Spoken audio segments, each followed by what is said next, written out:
Hey, good afternoon. It is 5 o'clock, and that means that Gray and I are finally off work and on to the Dungeons and the Dragons and whatever potent potable we can pour for ourselves on which to use to purify our pontifications. Mm-hmm. I'm glad I did that at the top of the show because by the time I get to the bottom of this glass, I will not get through that effectively. I am Rob, aka Lantern Noir, the host, one of the two hosts, I should say, host at Lantern Noir Presents, but also a co-host of Happy Hour at the Old Timer Tavern, oldtimertavern at gmail.com. We welcome your emails.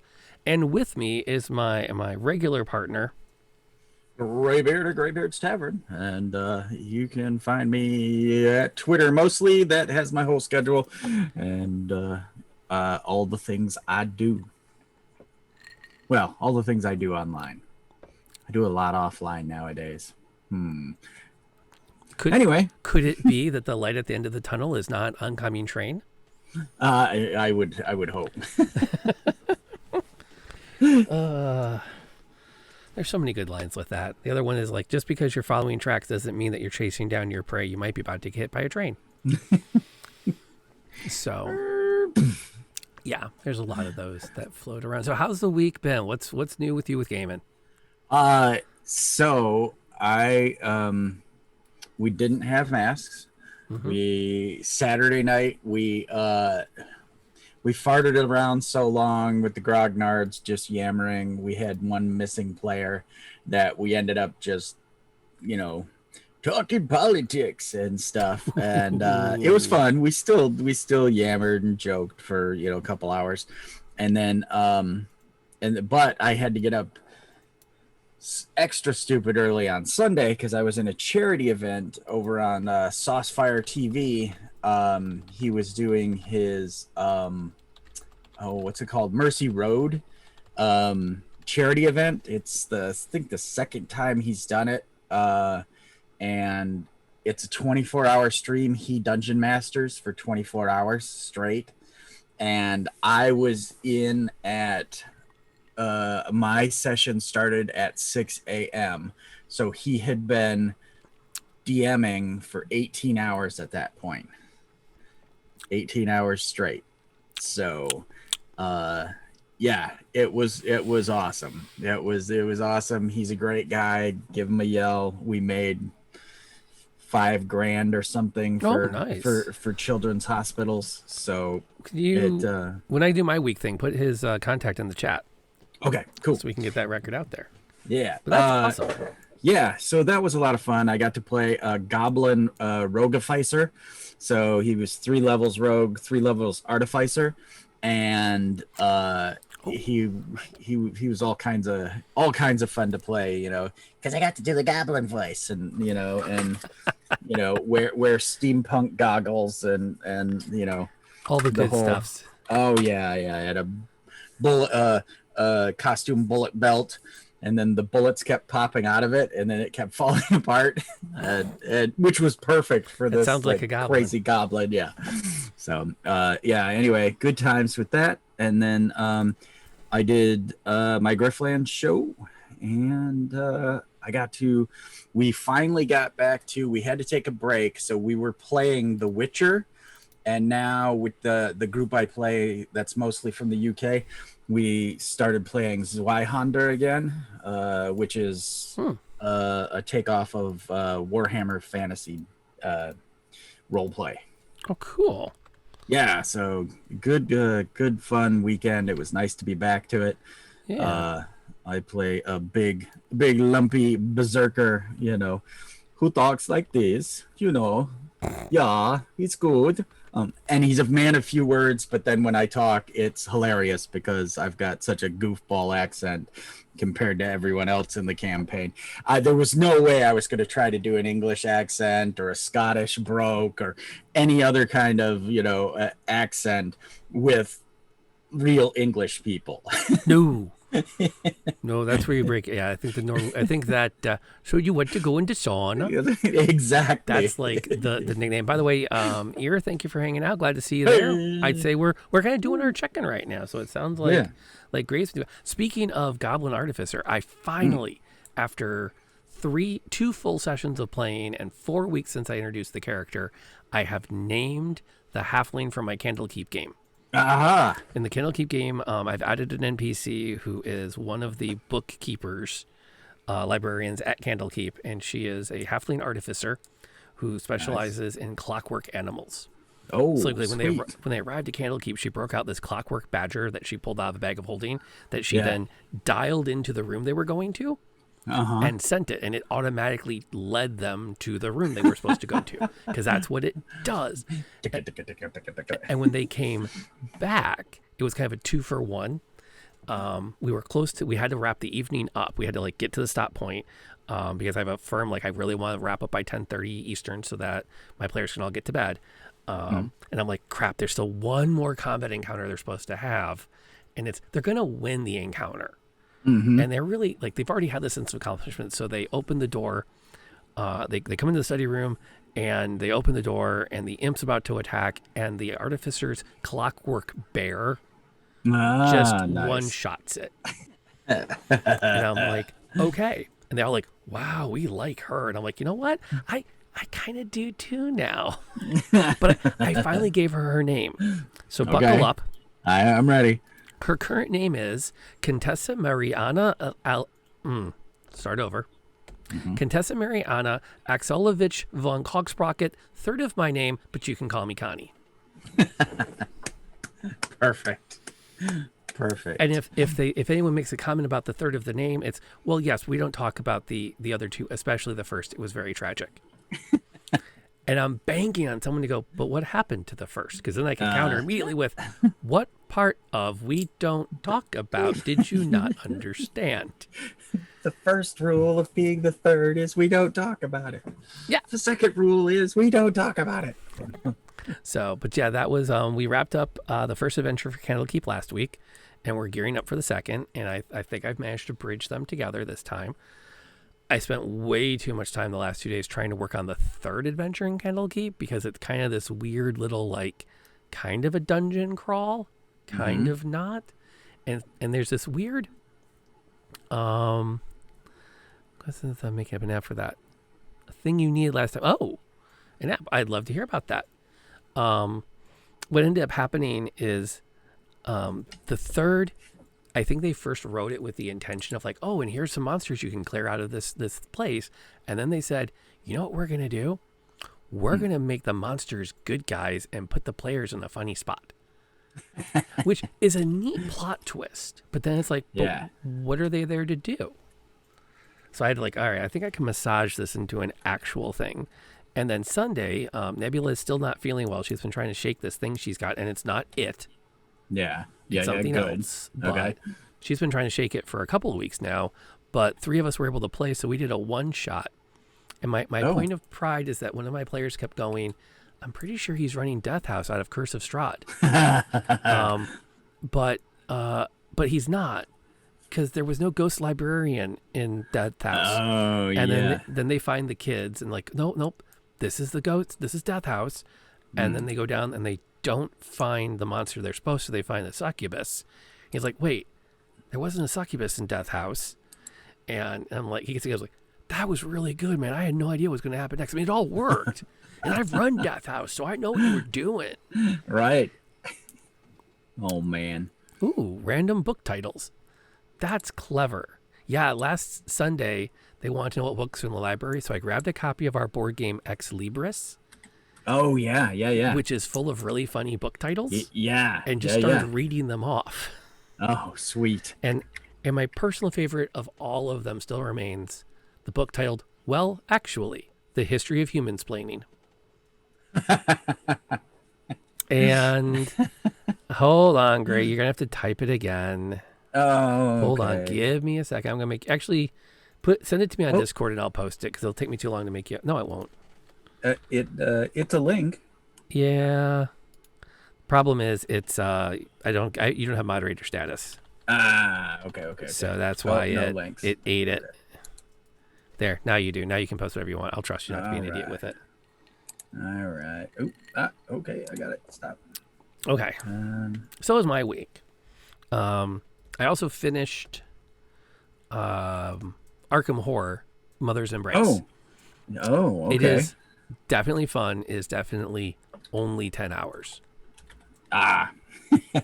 So just it's one of those where if you're looking for like a back-to-back Sundays for yourself, it's probably worth Yeah. it's probably worth the $25. Right. But it is not a I want to be streaming this game for the like. Right. I have a friend who spent from October until now streaming Valhalla. And Wait, Valhalla? AC Valhalla. Oh, okay. Yeah. And now, granted, he does a lot of talking while he streams, but it's like, no, this is not a 70-hour game. You get 10. So, Did it not take? Yep, that Did took a link now? that took good. a link. And Good. Let's put him up on the screen. Saucefire, huh? Yeah. He goes by Gray also, so when we're on together, it's GB and Gray, and it's funny. So, Awesome.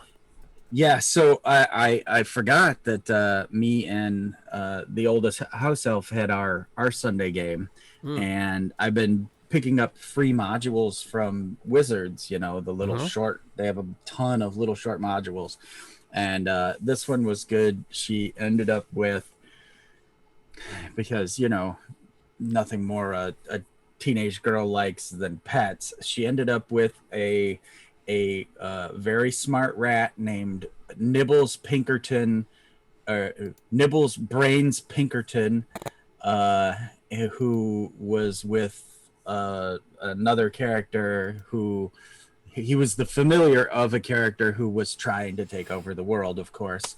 So there was that, and then she ended up with a pet mimic too. Oh gosh. Because it's in the it's in these modules, so it's I'm like, okay, I can't it's in there, so I can't deny you the thing. But by the time we get back to our normal campaign, she's gonna have a whole zoo of animals, which is fine. She's a druid, we can work with it, As one does. yeah. As one does. Well, that's awesome. Yeah. So cool. I've been trying to get the family to sit down and play some D&D. But it's our schedules are all crazy. Like even tonight, my son decided at 4:30 he was going to bed. The 13-year-old. And now, to be fair, there's a little bit of he's been running midnight oil a lot lately, and then doing a lot of schoolwork. And then he got slammed today with probably something with his workload, and then your teachers are concerned you're not going to pass Japanese if you don't up your output. Yeah. So he got nailed kind of hard. So we'll see how that all kind of pans out. Our topic this week was, and this was Ear suggested this, over on the Discord server, which if you are not on, you should check it out. There's a Discord server. You can find the link on any of the shows or in the show notes. And you're welcome to contribute ideas there besides the email. The question was, how does it work when you have two dungeon masters? And my first thought was, well, that's a great, I know we can do that as an email segment. And then you took that and went, oh, no. I have stories. Yeah, I have at least a good half hour of tales. Okay, so that's our topic for the week. Let's talk about what it looks like when we're running both the good and the bads. Combination of advice and things to be worried about if you're running a two dungeon masters to one game. Now, you felt confident, so you want to kick us off with the good experiences? We'll do the tips at the end. Oh, sure. I've run multiple times with multiple GMs. I wrote a game system that was kind of a universal game system back in 91, 92, and back then it was great because we were running the College Western Michigan Gamers Guild. We were running the guild. We created the guild, and then we're running it. And we'd regularly have 40 players on a Friday night. And so, there was always rooms and things and a goodly amount of games, usually at least a half dozen games being played. So we decided one time that we were going to use my universal system to play a starship game. And we were going to have a first encounter starship game.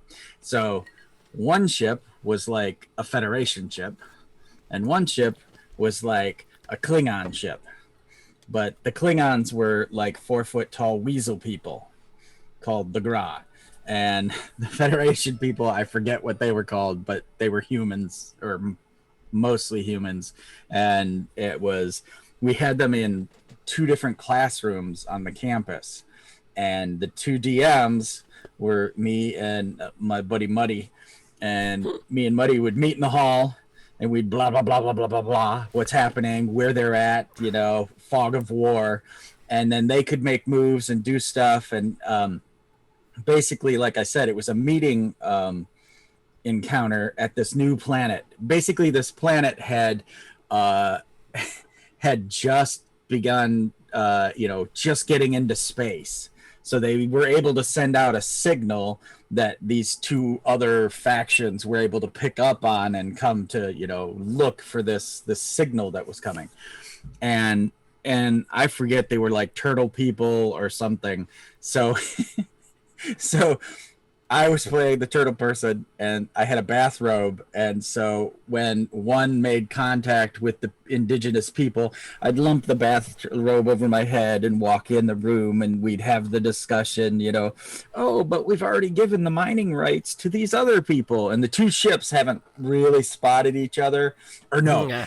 What had happened is the Federation was all like sensors and stuff, and my buddy Muddy, who is an amazing cartoonist, he had drawn the ships. So the Federation ship looks like this nightmare with like all these protrusions that look like laser beams and whatever, but it's all sensor arrays. They have almost no weapons.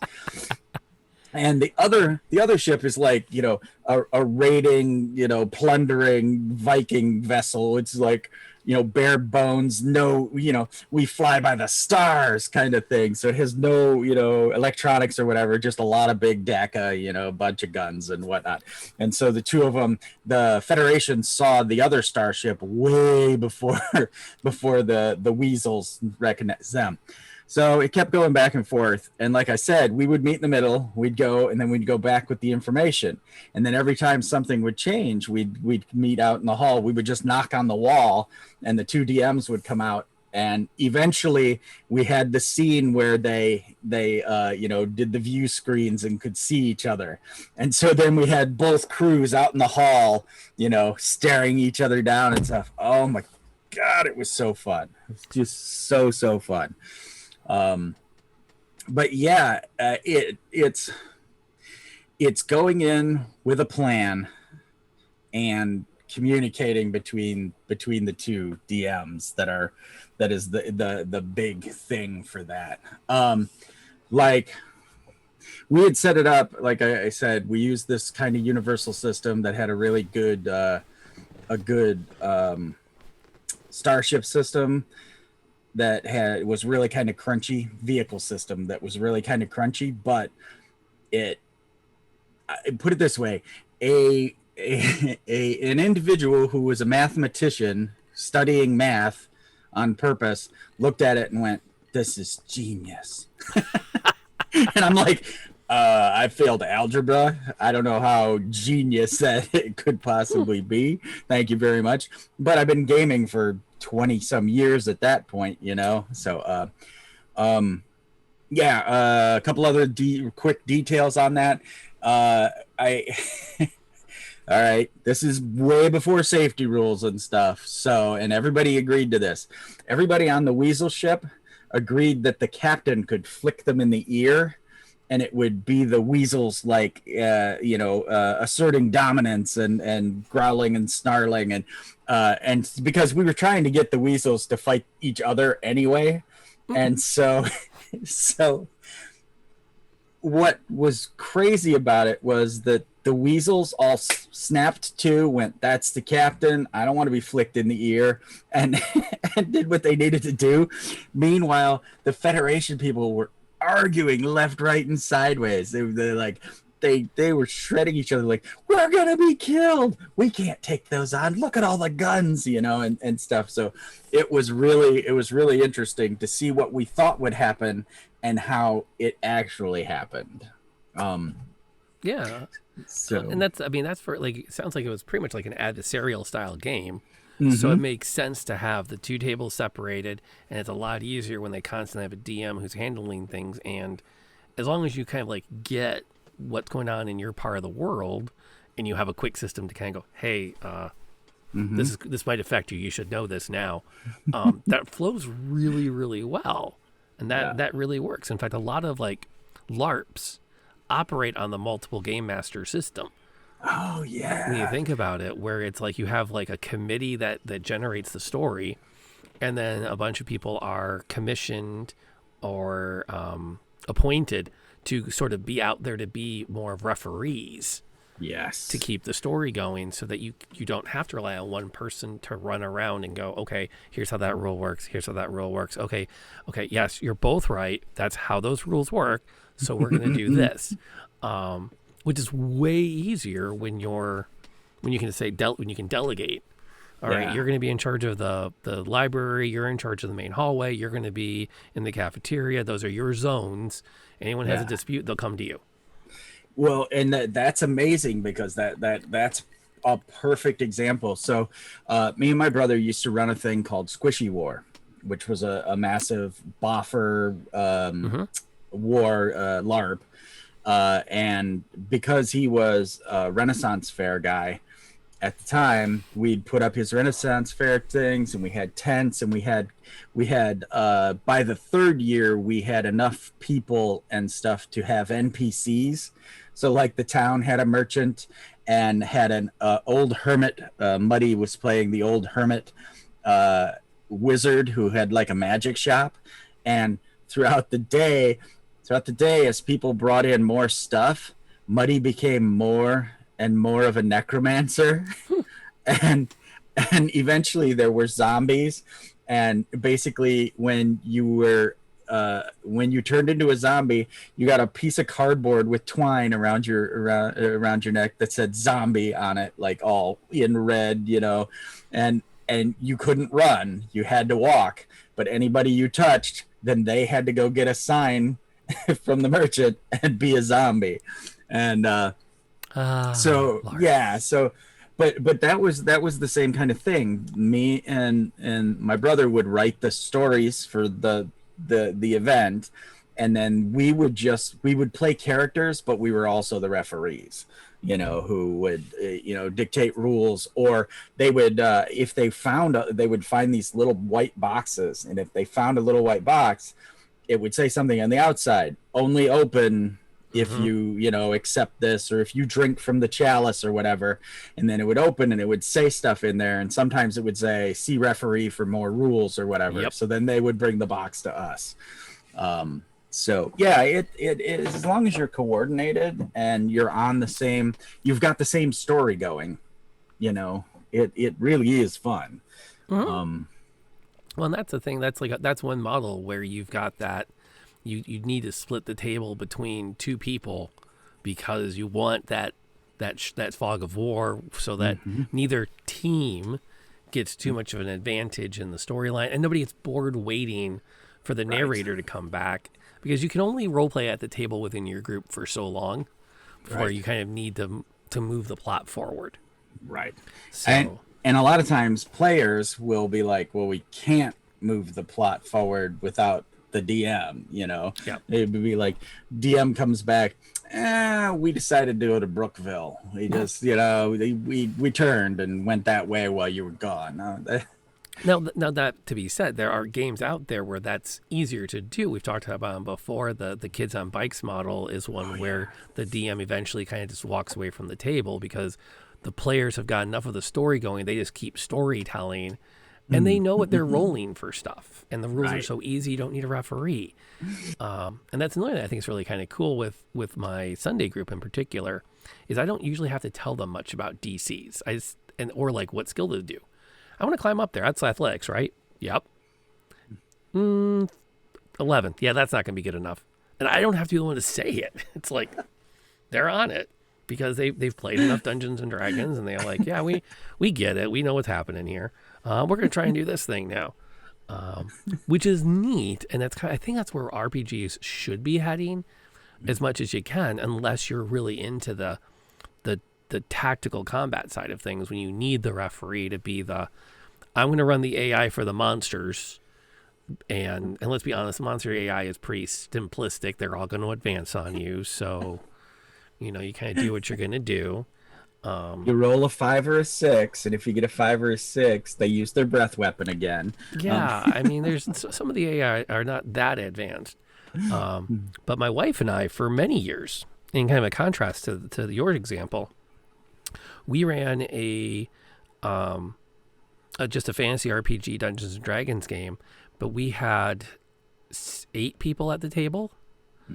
I want to say at the peak, because it was really hard for us to figure out who to include or exclude from the game. So Right. we cast a fairly wide net, and in so doing, we had a lot of players, and part of it too is we were newlyweds, we didn't have kids, and we were talking about. I think I don't remember if it was because I said I had to or she suggested we do it, but I was like, I'm gonna want to talk to you about this game, which is gonna make it hard for you to be a player in it. Right. Because I kind of want this to be a big, fun, crazy adventure with all these people, and so we kind of together came to the idea, well, let's both DM. Right. And so between sessions, we would both kind of kick around ideas of what could happen next, and we worked on puzzles, and we worked on plot lines, we worked on, that's where we brainstormed up the Halfling Quakers, Yeah. which were a ton of fun to throw into the game.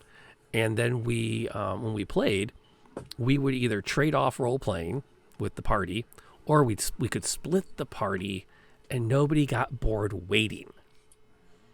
So if the party said, I want to go to the inn and question the barkeep about this, and another player probably goes, yeah, no, I don't need to do that. I'm going to go shopping for armor.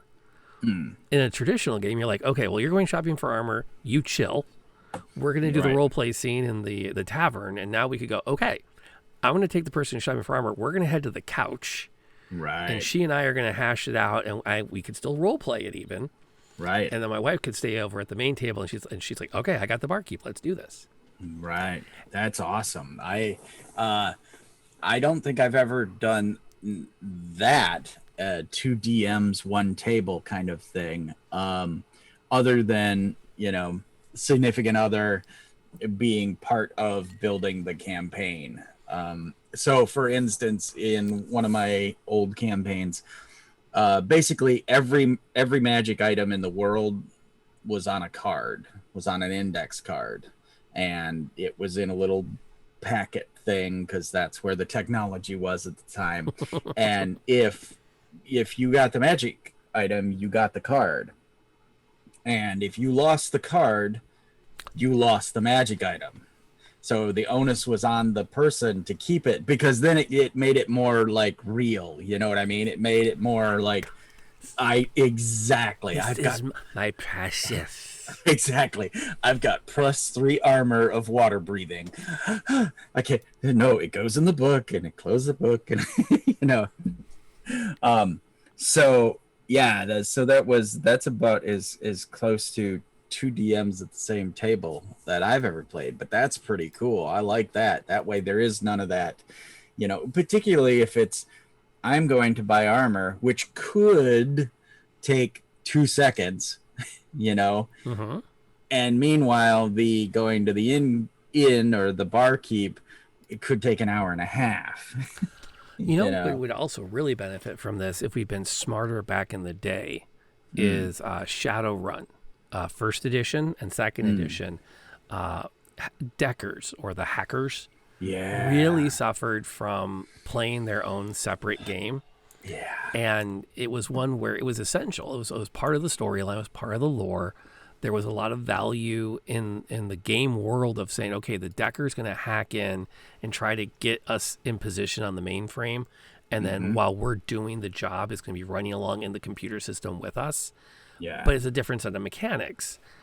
And that was a case where, hindsight being 2020, I wish I could tell the younger me, right, if you're going to do Shadowrun, you should probably have 2 DMs so you can do things like split the party between separate entrances, have someone running the Decker separately so that the Decker can do their decking thing without it just being a quick hand wave of, oh, they need me to open the door? Yeah, there's a slave node nearby. Okay, here, dice. Okay, I got the slave node open. It can be a little more engaging for them. Right. So that there's stuff going on. Yeah, so yeah, because again, Shadowrun, particularly in the old days, or Cyberpunk has suffered the Hmm. same thing, where it would be the hacker person, you know, you either dice wave it, or you spend like an hour in Hmm. something that took like a second because you wanted to explain the cyber world, and you're drifting and there's pyramids firing lightning at you, and that kind of stuff. You wanted to go through all that, and you wanted to make it cool for the person who wanted to be that hacker, but without spending, having the other four players at the table like twiddling their thumbs. Oh yeah, silver chrome dragon that flies through the air, and Well, and in a lot of ways, I think that was a shortcut. I know we're a little off tangent. We'll come back in a second. mm, A little of a shortcoming for in the 90s, the lack of play testing for RPGs. mm, Because I feel like, as someone who watched first, second, and third editions come out, and I read a ton of the sponsored fiction mm, that Shadowrun put out, they never did decking except for like a couple of short stories. mm. Decking or hacking was never as intense in the lore as it was in the game mechanics. Yeah. The game mechanics, it sounded like the decker's off doing this huge job that's taking hours, and there were very few stories that Yeah. talked about what they saw. But in most of it was the team is doing the job, and the decker is in the system at the Mm. same time. And it was much, much more dynamic. It was much more exciting. You're like, oh, they're in trouble. You know what? I'm going to hack the sprinkler system.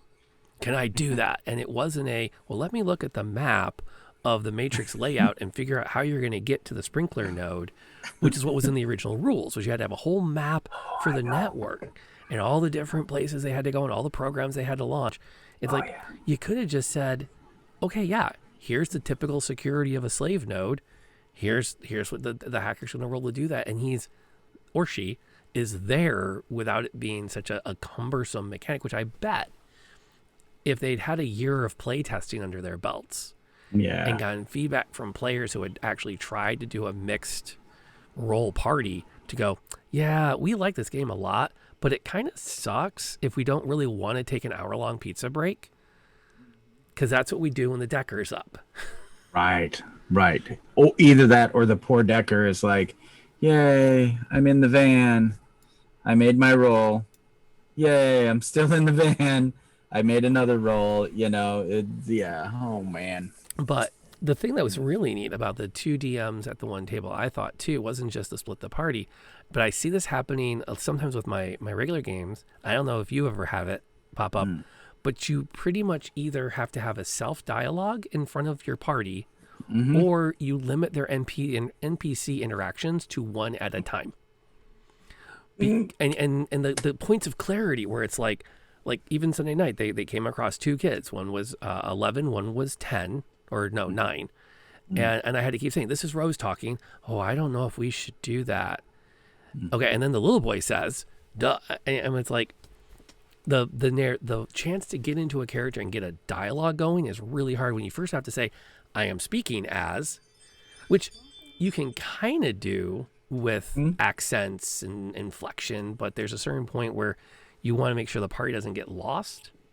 Right. Or worse, you do the okay, when I sit they pick up, this is this character talking, this is this, and you have to you get used to rotating your shoulder towards the party, or you change your hand gestures to indicate, okay, this is the boss, this is the wife, this is the kid, so they can start seeing all the different things going on. I do the this way all the time when I have to do characters talking, or I'll do like the first part. I'll be like, "What do you think, Alfred?" I don't know. And then I just expound on, as they begin to speak, you find out betwixt them that X, Y, and Z has happened. Yeah, you cut from direct dialogue into here's what came out of the dialogue between the two NPCs. Okay, have you ever had it? This is a relevant follow-up question now, and it hinges really well on the two DMs at one table. Have we ever actually had dedicated NPC actors at the table?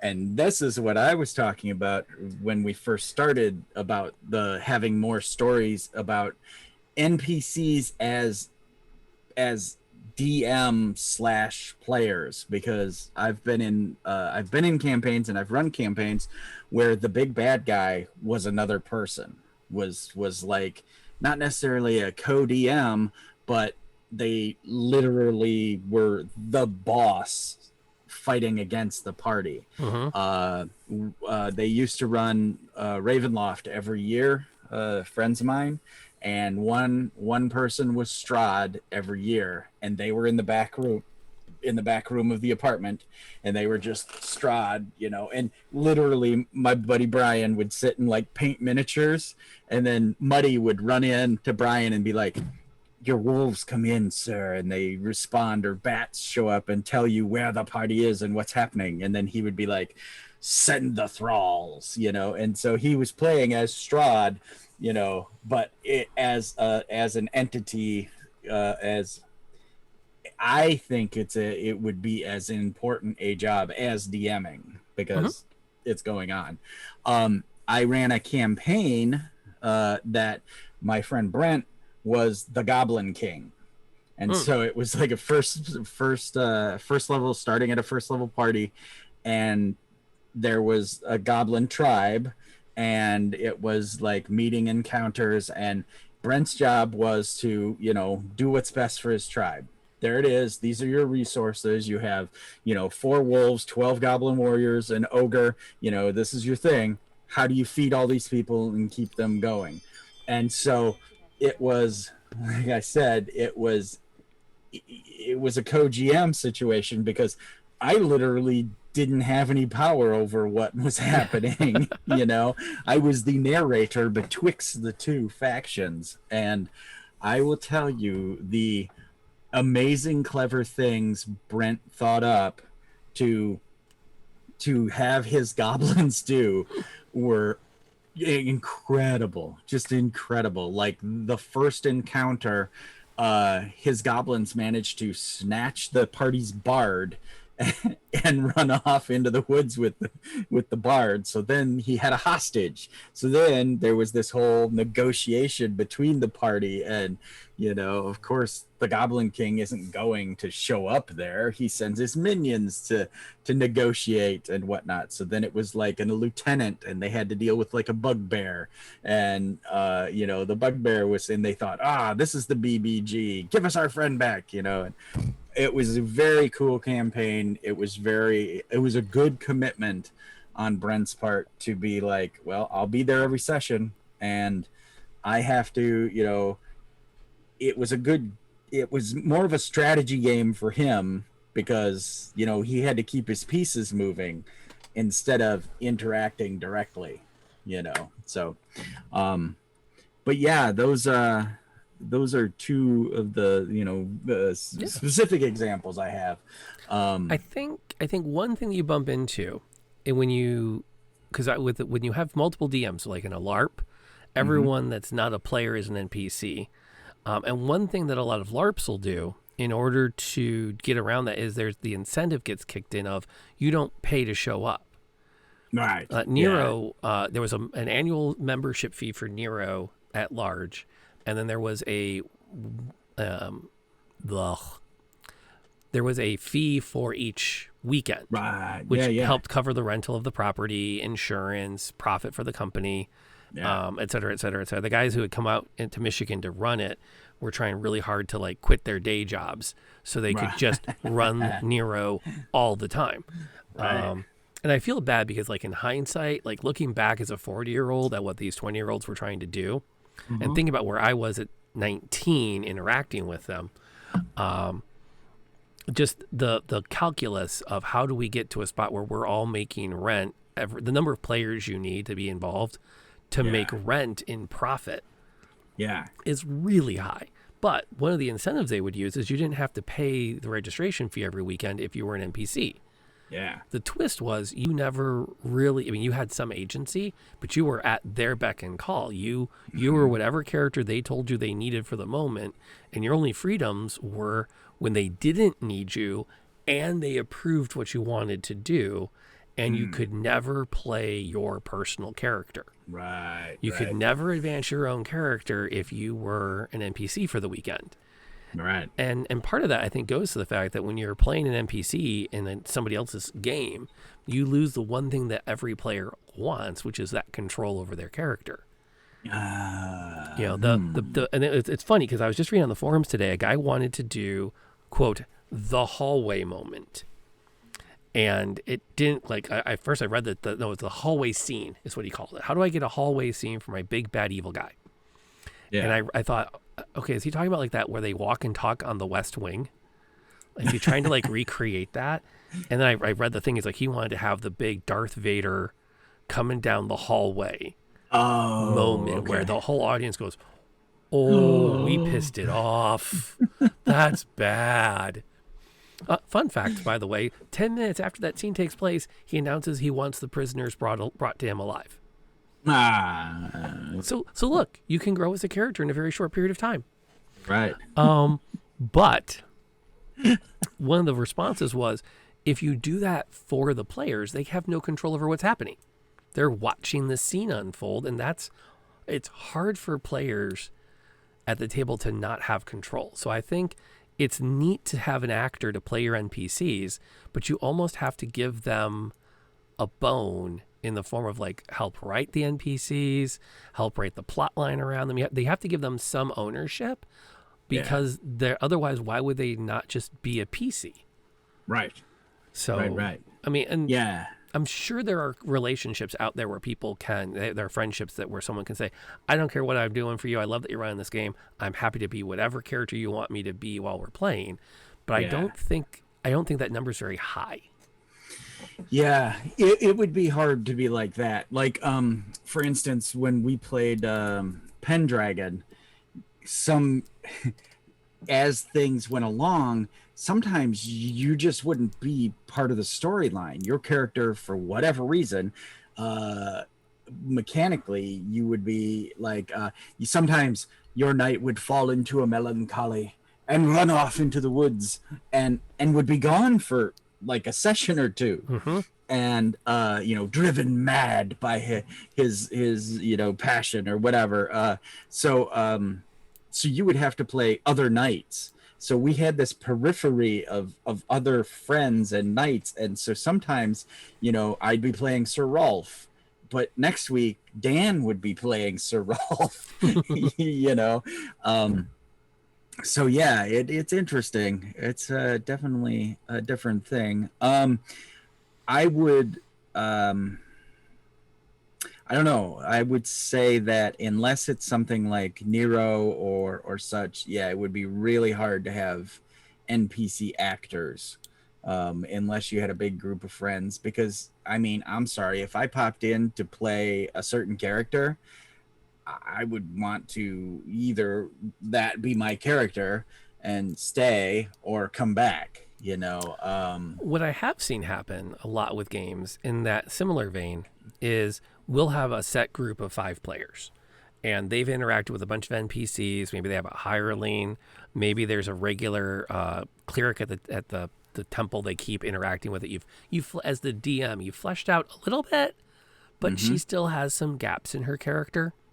And then somebody's significant other wants to sit in on a game and they want to play something. A real easy fix is to hand them, to pull them aside and sit down and go, okay, so here's the character. Here are the things the party already knows about the character. Why don't you tell me something that you want to add to the character so it's yours a little bit. And if you're not here next time, I'll remember it. And then you can just play this character this week and they can tag along for the adventure and there's a low pressure. But that's how I've seen that usually play out, is where it's a bringing somebody in for a one time, and rather than doing all the work to introduce a backstory, you pull out an NPC and go, hey, you can be this person for the night. And then usually what happens, they have a middle to horrible experience and they never want to do it again. Or your NPC is now a PC because they're coming back next week. Right. Yeah, and it's good too, because if that NPC character is suddenly, like totally beloved by the party, even if the person never comes back, you really cemented them to that character and they want that NPC to be more part of the story. So yeah, because I've been that one before too. Or I had a character in college that um, I would play in different campaigns because people wanted me to play with them, but it would be in a situation where, you know, it would be like 3 weeks while someone goes and does something. And so I would plop this character in, this halfling fighter rogue, and I would plop him into the campaign for like 3 weeks. And then afterwards it'd just be, you know, he was a worshiper of, he was the only worshiper of Zagig, and he didn't know he was a worshiper of Zagig, and Zagig is the mad god in Greyhawk. And so he would move poor little Othgood around from campaign to campaign and place to place, and Othgood was this type of Zen character who would just be like, oh, I'm here now, okay, and just do what he does, almost Kender like. I was so sure the tent I went to sleep in last night was brown. This one is green. Exactly. I must be mistaken. Exactly. Ooh, this is a different camp. I guess I'll have to find a way to make my living now. Yep. Curious. You seem trustworthy. But that is, I mean, the thing about an NPC is that they are really, I mean, if you think about the structure of a storyline, we're starting to slide off our 2DM thing here, but you have your protagonists. And since Dungeons and Dragons is an ensemble show, it's the protagonist group. You usually have one, maybe two antagonists, and pretty much everybody else is an extra. Or an aspiring actor who's excited to get one or two lines in the episode, and that's all they get. In fact, I watched my Facebook feed lit up because there was a gentleman who's a friend of a friend who was in the second episode of Falcon and Winter Soldier. Oh, nice. And he's credited despite no speaking lines. Right. Because nice. he's the cop who tells the other cop who Falcon is. He doesn't actually have a vocal line, but he turns like and does that, like, do you know who you're talking to? And the guy goes, oh, and so he has all the lines, but it's like, that's kind of like everybody else. Right. And for NPCs, it's like, it's weird to ask someone to be all of those bonus items at the table when usually people want to say, I have this neat idea what would be fun to be for an evening. Yeah. I want to do this with it. Yeah. And then that's kind of why we get together, is that I want to be this tonight. Yeah. And that would be a good way, like, so I grew up with a lot of military around and such, and it would be a good way to have, you know, for instance, we were playing an Asian Adventures D&D campaign in 2nd edition, and a buddy of ours was in the Navy. So he would be gone for months at a time. So he came back and he wanted to be in the campaign, and I was a samurai, and at that time in that book you could roll up and you could have hirelings and you know, all this stuff. And so I had the manservant character, and when my buddy came back in the Navy, he's like, no, I want to be your butler. I'll be your, you know, your here, and of course all the lines, you know, I'll be your sword polisher, you know, and all that, all those things, and so yeah, it was fun, and again it cemented that to him into being a great, you know, an endearing, lovable NPC because someone was actually playing him. So it would be great to have someone be, you know, a BBG or the quest giver or something in your game. Now, a variation on that is when you have, and I think this falls a little bit under 2DMs, when you have a storyline where a turncoat is part of the plan, and you kind of are running 2DMs at that time because the player who's playing the turncoat, the one who's either going to sell the party out to the big bad evil guy and then join them, or become the big bad evil guy, knows the storyline. They know the major plot points. They can help steer with you Mm-hmm. And they're part of, and the thing that I think is really underrated, for me at least, in the writing side of this, is they can be the one to listen to you lay out the plan and go, yeah, no, that's dumb. That's not going to do what you think it's going to do. The party's not going to bite on that hook. Let's workshop this. Mm-hmm. What if we do this? Yeah. And then you can go, no, we're not doing that. But you're right. My idea needs work. And that's what's so great about did you freeze? Nope. You froze for me. Hopefully you didn't. So great about being, having all the online ability and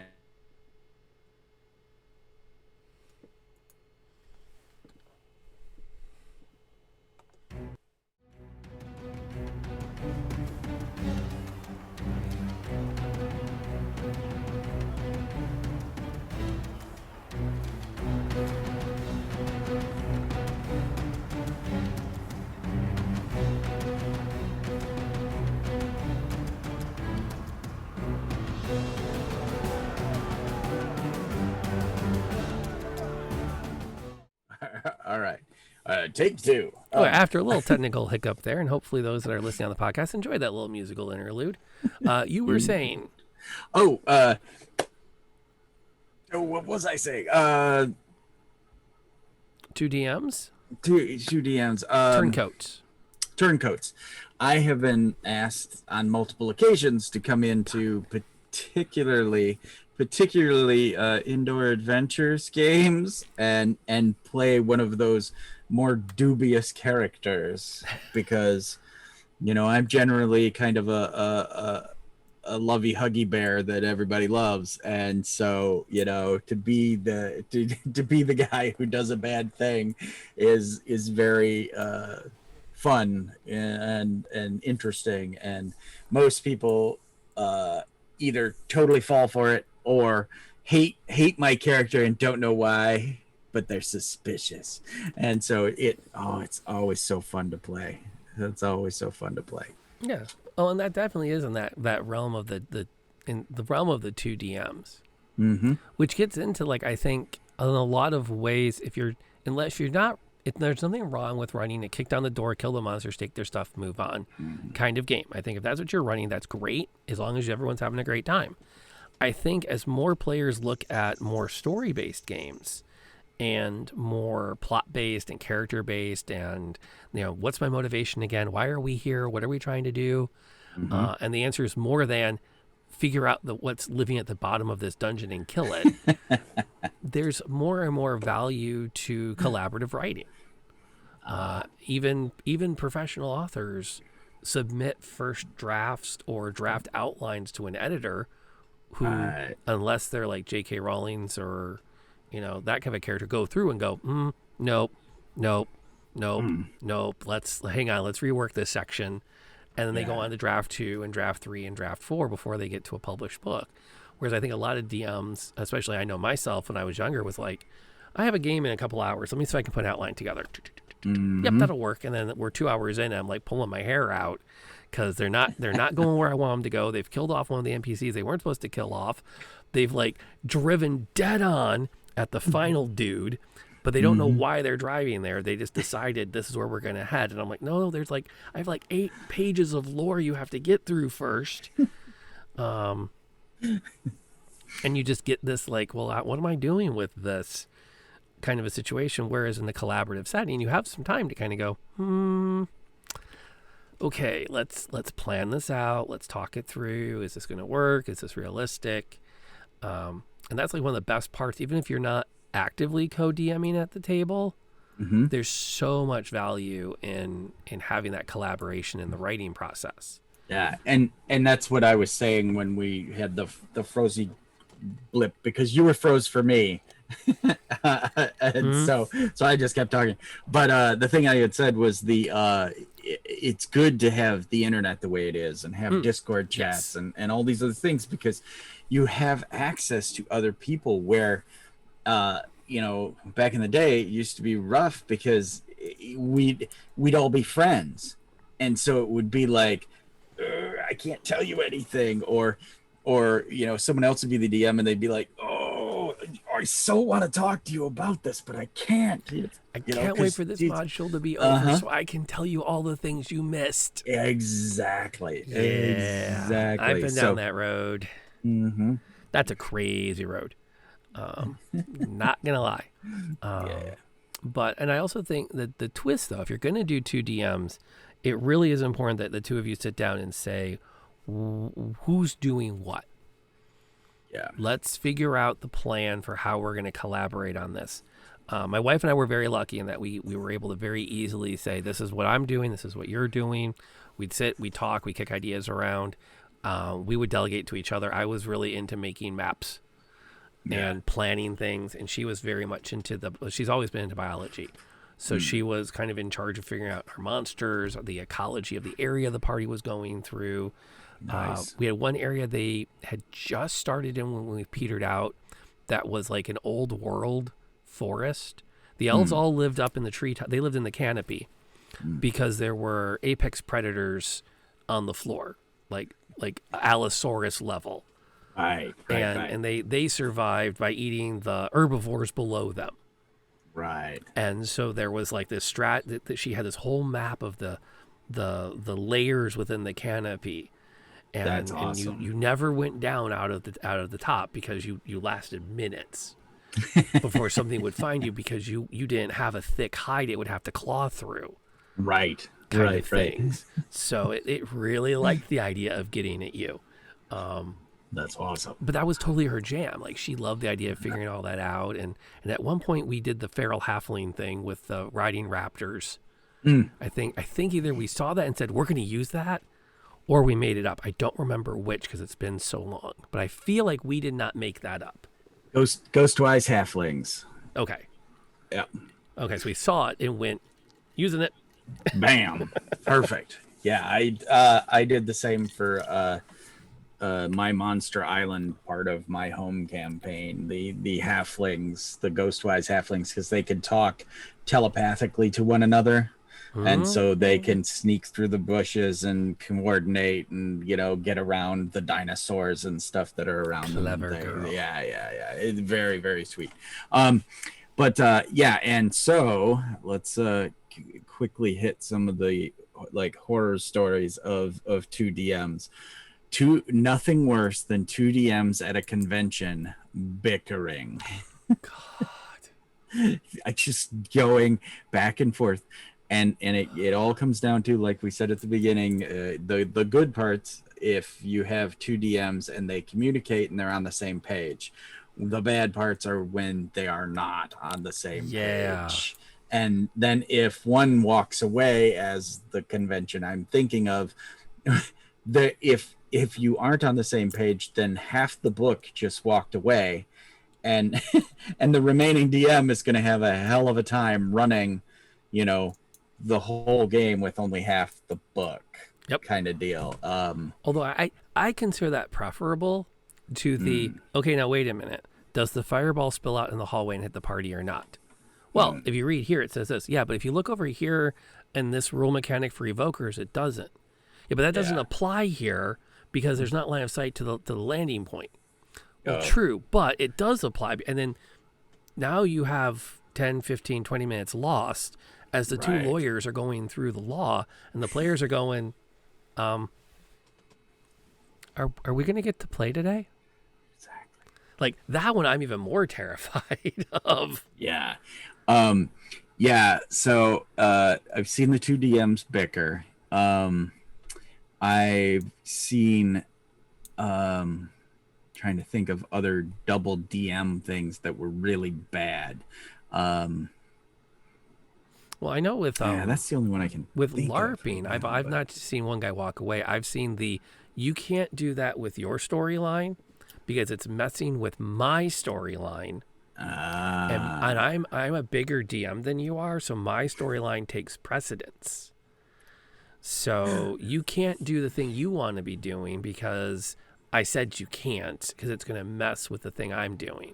Right. So, you go over there and that can be that's tough because when it happened to me when I was helping run a LARP, I had a lot of players who were like, we really like what this guy's doing. We like the story. We like the mystery. I don't know if I've mentioned it before, but I had homebrewed vampires with a unique weakness. And then I made a journal of a guy who tracked down the weakness over time. Like he was exploring, he was interacting. It was a full story of like 6 months of adventuring and piecing together what to use. And then I was using pages out of the journal as plot rewards. So they would go off somewhere and they'd find a random page, or they'd go over here. And there was one weekend where I literally took a page out of the journal, I shredded it, threw it on the floor in a dungeon. And it wasn't even my dungeon, it was somebody else's. Right. The party gets in there, they find the scrap of paper, and they look at, there's writing on here. There's writing on here. And they start gathering up. They went back to the tavern and they glued it together with candle wax. Nice. They laid it all out and they pieced it all together, and they had this page that they had spent like all this time making. But there were times where it was like, well, I know you want to keep running your vampire story, but it's interfering with this other plot we're trying to run, and our plot's more important, so you can't do any more vampire stuff this weekend. Right. And then the players who liked it were like, but we want to do more of the vampire stuff. We want to go interact with his manservant. We want to go like explore this. So it was really a bummer that there wasn't better out of game communication about laying out what was happening when. Yeah. I can't even imagine having multiple marshals on the field with different storylines. You know, I mean, the years that we ran that way, it was, this is the story, this is what's happening and whatnot, and it can change depending on what people do, but it's not. Never did we go, oh dude, no, the zombie thing can't happen this year because X, Y, or Z, you know, because we're already doing a bug thing, and we want the bug thing to escalate over the course of the day, but it's a different kind of infection system. And and the question from the chat: how do you resolve a story issue with 2 DMs without having to duel? Well, you can't. I mean you can, but it comes down to you have to go in with an idea of what's our conflict resolution policy. Yeah. It is like any relationship. Okay, we've hit an impasse. What's our procedure for getting out of the impasse, because we just can't sit here. Right. At a certain point we have to move on. Or even it wouldn't be much of a conflict if one person acquiesced immediately. I mean, that would be like, okay, this session, you know, you just finish, you know, Lantern, you finish out this session because you've got this groove going in this direction.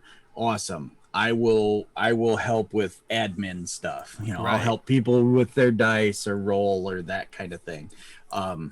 Which that right there alone has led me to the other co-DM thing. Like when you've got a bunch of new players, sometimes you just have a co-GM who's there for administrative parts, you know, to help new players, or to this was one that I've always liked is, you know, use your rule lawyers. If you have a rules lawyer at the table, just you know, hey Pruitt, what's the how many dice is a fireball? 66, you know, and you're just fine with it. That's the way we're going to play it, because he knows the numbers better than I do. Although, you know what's nice, and I hate to say this, thinking about running Dungeons and Dragons at cons coming up is being able to say devices encouraged, and then saying, here's your character on D&D Beyond.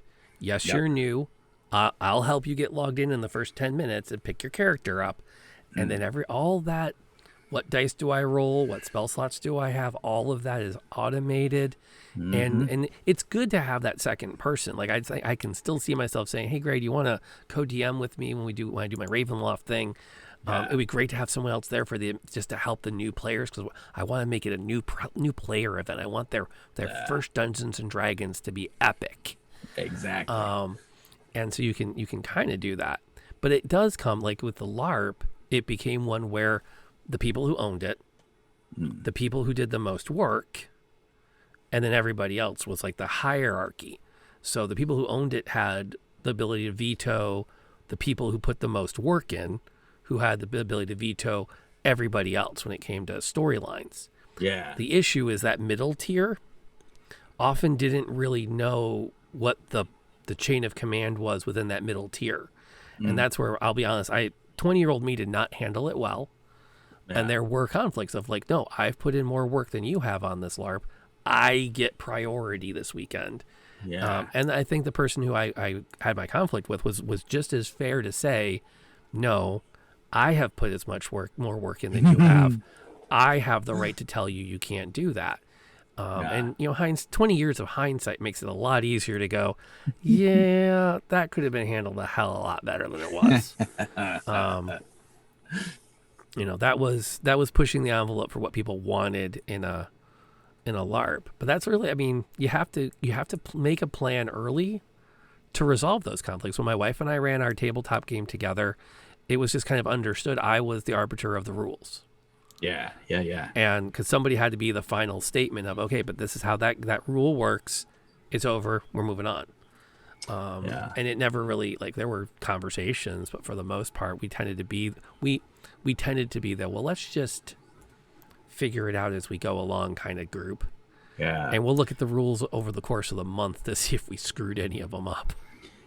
I would say the only other one that I can think of, and it's not necessarily bad or good, but a dual DM situation is when someone is running a campaign or has run a campaign for a very long time, and then someone else is like, I want to run something in your world. And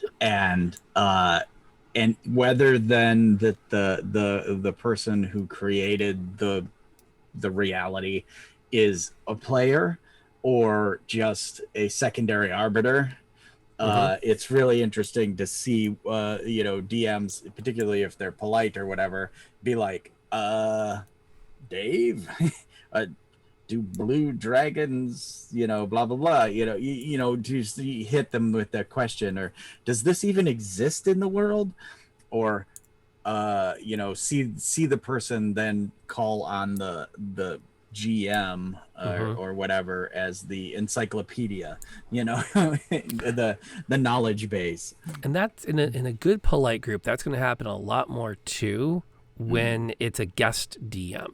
So like, I've been running this campaign. It's a homebrew world. I'm going to let Jeremy run an adventure for 3 weeks. And it's going to get back to the main storyline afterwards. There's a lot of incentive for him to look at me and go, wait, okay, did I do this right? Can I do this in your world, or is that going to break something? And that's a sign of good friendship at the table, because everyone's on the same page of, we're trying to build this narrative, and we're showing some deference to the people that have put the most work in on the narrative that don't want that work undone. Yeah. Because it's one thing to do or not do work. It's another thing to undo work. To go, oh yeah, you laid all this foundation, and now I'm going to throw out a cure for vampirism, and all you have to do is feed them a garlic pizza. Right. And that's the end of vampires in the world now. And you're like, whoa, wait, what? We've been 6 months, and we're resolving it that way? Yes. Really? Yeah, exactly. That or the dread, the award for the adventure. Oh, it's not right here. I was going to say the award for the adventure is the, Hammer of Dwarvish Lords. Here you go. And then you're like, that's a legendary item. They're like 3rd level. Game over. My next 25 sessions are just done, because you'll call lightning, you'll throw the hammer, everything will die. It's you'll be 5th level before you know it, kid. So you see that as a problem. I see this as like, okay, so at the first part of next session, they're kicking butt and taking names. The second half of the session, the dwarves want their hammer back. Exactly. And they brought friends. Yeah. There's one dwarf down in the tavern. I understand, laddie, that you have the hammer of the Dwarven Lords. I do. I think I'll be taking that back on behalf of the Seven Kings. Exactly. Well, I don't think you will. Oh, you don't, do you, son? Tweet! Trump, Trump, Trump, Trump, Trump, Trump, Trump. They look out the windows. Oh, I guess we don't have to ask you in what army.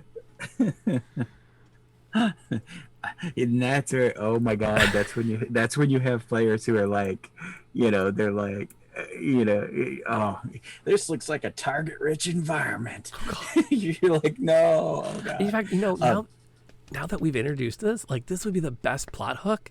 Give a first level party an epic item, and then make it deathly clear every time they use it.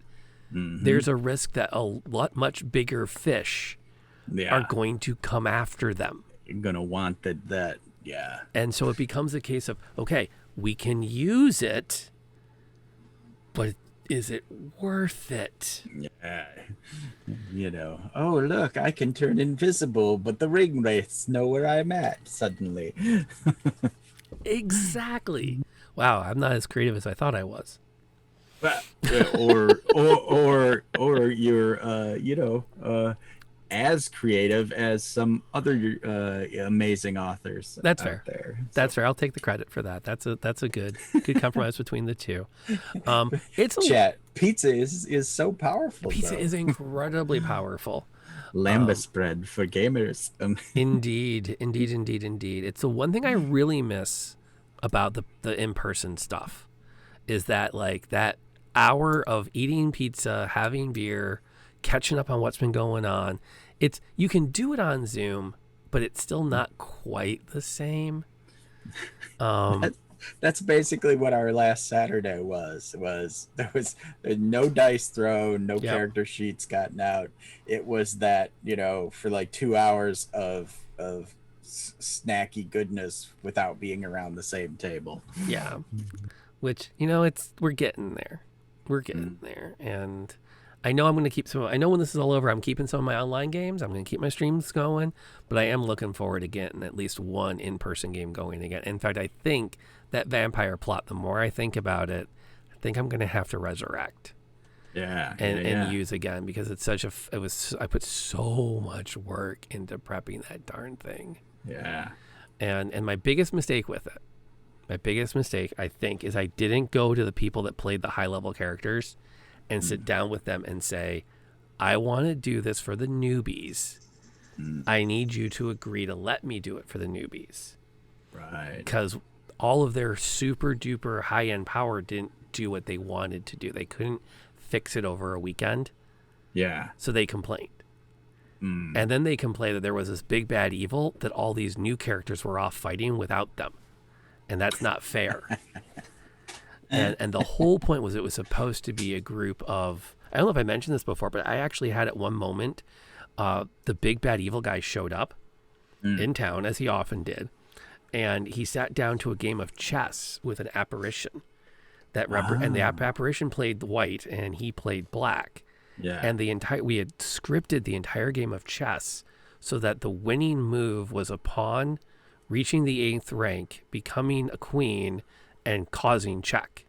Yeah. We worked the game of chess backwards from that point to an initial table state. Oh man. And then we played the game out. Right. And the whole point of that scene was meant to inspire the players like, holy crap, the pawn won the game. Yeah. That's what did it. The pawn forced check or forced mate. And that was the whole premise of the thing, was supposed to be let the kids get a chance to play. Yeah. You people have been here for 3 years. You're too powerful. You take up every plot that's interesting and do it on your own. And they're all left with the, oh, here's something that, hey, there's a kid that needs to be walked home. You go walk into the obvious ambush. Yep. There shall be goblins. Yeah. So, which is why the town had a standing policy that unattended children were put to death immediately. Nah. Why take the risk? Most demons are coming. Yeah, in a LARP, most unattended children are plot tools to ambushes. That's just how it works. So, but that gets into that, like, when you're working with another player, another person, Have a plan for resolution. Have a plan for rules. Who's in charge of it? And I think it piggybacks off Ear's comment earlier. Give everybody agency. Right. Give them something that they can own, so they're not just there as a bot. Yeah. The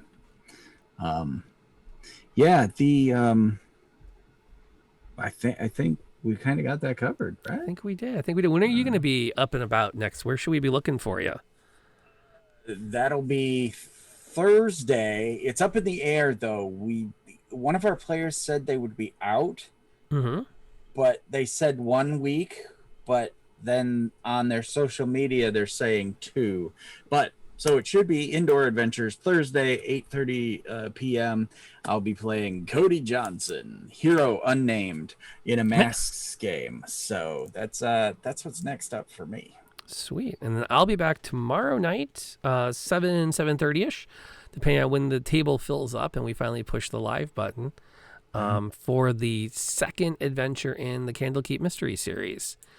This is going to be fun because it has to do with books that bite. Oh, nice. And I don't think that's too much of a spoiler if anyone stumbles onto this and they haven't seen it yet. But it's going to be such fun, and we're going to have a blast. And then my usual weekend stuff, as I'm still figuring out what game to play next. I know it's like I was so geeked for Arkham Horror, and I'm like, okay, now I can play whatever I want on Fridays and Saturdays and stream it, and I don't know what to play. Yeah, that was one of the very first games that we bought for PlayStation or whatever. The newest, latest, greatest was, and we finished it in a weekend, and we were like, well, huh? It was like 12, 13 hours of is there more? Yep. You just, the games are that way now, you know. Hey, but it was a great, I loved every second playing it. I would have spent 4 times that to go see a good movie with Mrs. Noir. So I call it good. All right. Well, if you had a good time listening to this and you found us on Apple iTunes, please leave a review. We'll shout you out next week. And if you whisper us on Twitch or send an email to theoldtimertavern@gmail.com, we will throw in a free Lantern Noir sticker. I have stickers coming this week. It's the D20 of my sub badges. And I've replaced the 12 from the 12 month with the LN for Lantern Noir. So I'm going to officially have stickers we can start giving away, and I'm happy to throw a sticker at you as a thank you for leaving your honest opinion. Leave whatever review you think is fair. But any reviews on the podcast platform of your choice will help other people find this podcast and bring their ideas to the table, because we do this live on Twitch at twitch.tv/Lantern Noir as a way of inviting you to be part of these conversations. While we know everything, we're welcome to have other people try to tell us we're wrong. That's half the fun. I think that's whiskey talking. That's I don't know. With our years behind us, we're pretty sure we know everything. Oh no, I don't. I'm not. Always room for improvement. And that couldn't be the whiskey talking. The whiskey glass is empty. Empty. Yeah, that's all. There's no whiskey there. Duh. All right. Any parting thoughts until next time, my friend? I always try stuff. So sometime try a 2 DM, see what happens. I would invite you to pick up that gauntlet and give it a shot and take our advice as best you can. And good luck. Absolutely. And please, please, please make sure that wherever you are, whatever you are doing, stay safe.